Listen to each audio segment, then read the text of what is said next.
This is going to be just a brief caveat to let anyone know that if you are squeamish and you are under the age of 18, please do not listen to this video or watch it.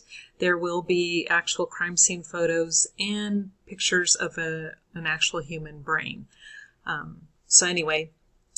As for this picture of the Crowley family, I just love it. I think it shows their fun side, their fun-loving side, and just what a great family they were.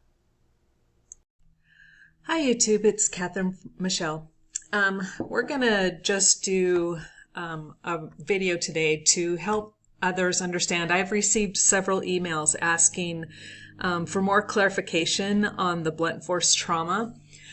Someone had sent me an email, actually a few people did, and said that they had heard that this was not blunt force trauma, but instead brain matter.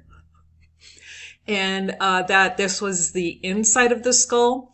Now, I know I said the last time I couldn't tell for sure, because, we really don't know. But if we're going to go by process of elimination and, here's the top part with all the damage. And here we see the skin right here, if you're following the cursor. And this is the, inside. This would be underneath the skin. This would be the top of the skin. So this very well could be the outside of the skull and not the inside, because like I said, you see clearly right here where it's skin, and then you see the inside of the skin here.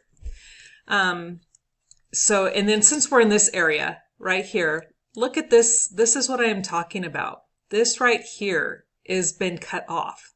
This is a straight line.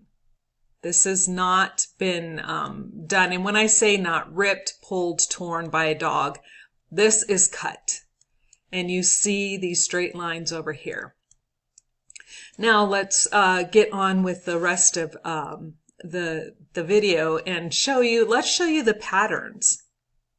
This here is an artifact. This, you see like a triangle type thing with either a square inside. And if you notice, you'll see like a round indentation right here. And then let's look here. This is where I was talking about it looks like a six-sided socket. And over here, we'll try to get closer, see if you can look. If you see that, this pattern indicates like a 12-sided socket. And this is more consistent, this area right here is more consistent with a ratchet. Now, I'm not saying these were the actual tools used. I'm saying it is consistent with. You can see the patterns right here. Let me pull up another photo for you. Maybe this one will be better. And we'll get a closer view of that. Here, you can actually see this a little bit better. But the other one, there on this particular filter, it's kind of all blended together. But you can definitely see the pattern here. You can see a defect there, and you can see a pattern here. So what, 1, 2, 3, 4, like five or six sided with like a square and maybe a circle in the middle of that one. And let's pull up this photo.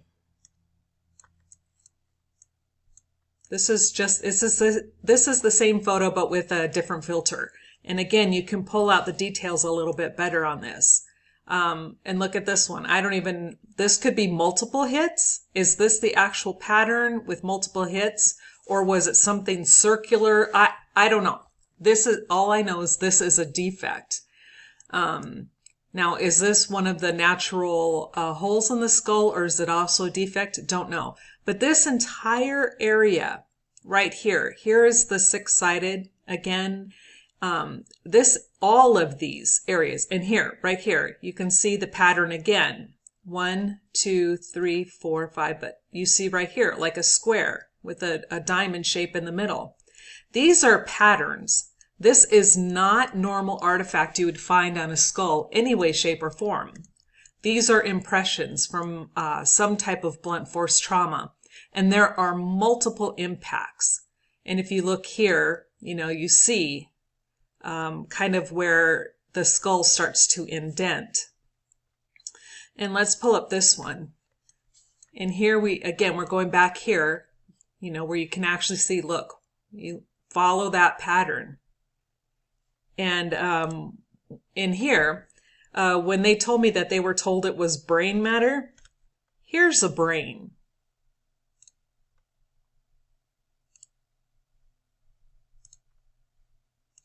I think enough said. We know it's not a brain.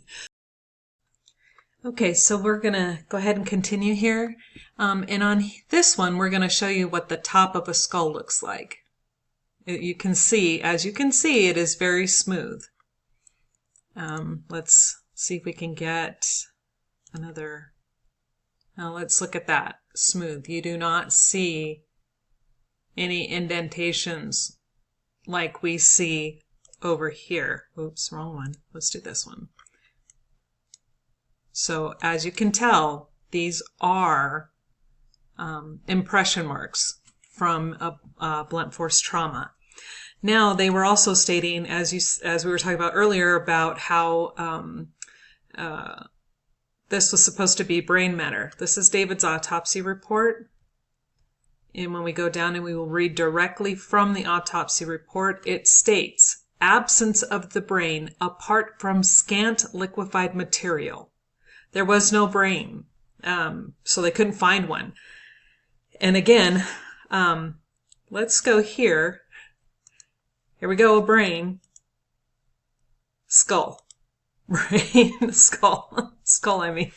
So we definitely know that that is not brain matter. What you are looking at is blunt force trauma.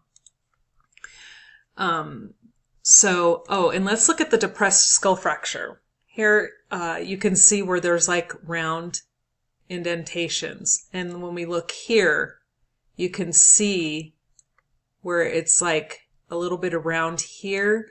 And this roundness, I don't know if this is due to the whatever tool was used, or if that's also a depressed fracture of the skull. Don't know. But we do know that here's a long fracture right here. Very long fracture. That is not normal right there. So that entire line is not normal. So hopefully that will help you guys understand a little bit better. Again, as you can see, there's a pattern here, and you see the pattern here. You see a pattern here, and a pattern here. One here. There's a depression mark in the skull there, as well as this really weird, that's not normal. I don't even know what that is. See an impact here. See impact here. All of this. Multiple impacts. As well as the being cut away. Again, this is the inside. This is the outside of the skin. Being cut away. Look at those straight edges. There was a knife at the scene found right next to David. You have straight edges on a skull piece that has been removed, and it was not investigated. So hopefully that explains a little bit better, and you guys will understand now how this is not brain matter. Again, one last time. Here's your brain. Here's the skull. And depressed skull fracture. Let's look at these tools again. You can see the patterns are very similar with what is on this skull. And again, this is more consistent, I believe, with a ratchet type of tool, and or also an Allen wrench. And I know somebody made a comment. This is what cracks me up. It's like, you guys need to study your tools a little better. Allen wrenches can come in very big sizes. They can actually have a handle 6 to 7 inches long, plenty big enough for someone to take and hit somebody in the head with. They're not just the little teeny tiny things that you see that you put a shelf together with. They come in multiple sizes. So before you go around making snide comments, please understand that you might not know every tool out there on the market, just like I don't. So you have to do your research. And any other questions, please feel free to leave them or send me an email. And also I want to say thank you so much to Lori. She has gotten the signatures for the petition up to almost 760. And this is all by this girl's work alone. She has just done a fantastic job. So I want another huge shout out to Lori. And the petition link will be below in the description box. And if you have any other questions, please feel free to write. And again, hopefully this answers more. Thanks.